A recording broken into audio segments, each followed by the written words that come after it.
narasi bahwa Chromebook itu tidak bermanfaat. Jadi terima kasih yang luar biasa kepada para guru.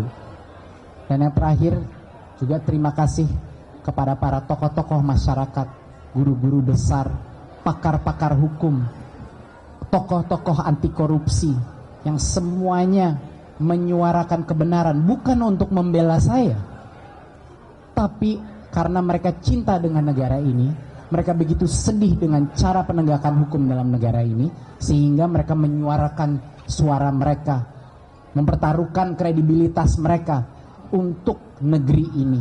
Dan itu membutuhkan keberanian. Jadi saya mengucapkan terima kasih yang sebesar-besarnya kepada mereka.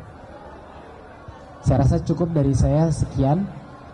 Saya bisa menerima pertanyaan dari media. Terima kasih.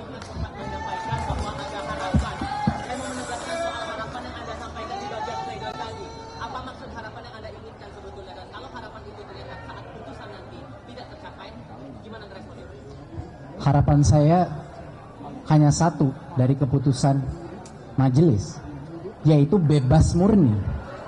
Tidak ada opsi lain. Secara hukum sudah dipatahkan semua unsur dakwaan. Dan bagi masyarakat yang mungkin belum mendalami hukum korupsi, satu saja dari 4 unsur korupsi itu tidak terpenuhi, wajib bebas murni. Ini 4-empatnya unsur korupsinya patah, tidak terbukti. Jadi kalau saya ditanya apa yang saya harapkan, ya tentunya sama tim penasihat hukum saya. Bebas murni, tidak ada opsi lain. Hidup Nadiem! Allahu Akbar! Tadi disebutkan soal gesekan terhadap masa sebenarnya gesekan terhadap siapa yang pihak tersinggung yang masa disinggung dalam pledoi.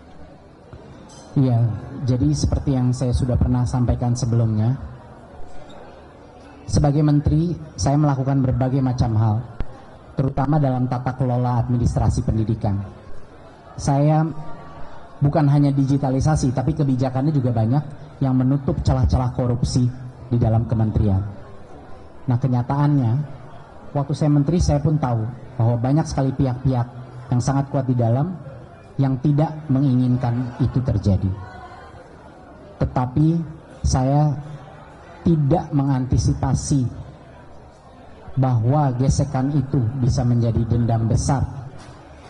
Dan dari dendam besar itu, mungkin sebagian dari itu adalah mengapa kasus ini menjerat saya, kenapa kasus ini direkayasa sehingga menjerat saya. Saya rasa itu adalah bagian dari alasan kenapa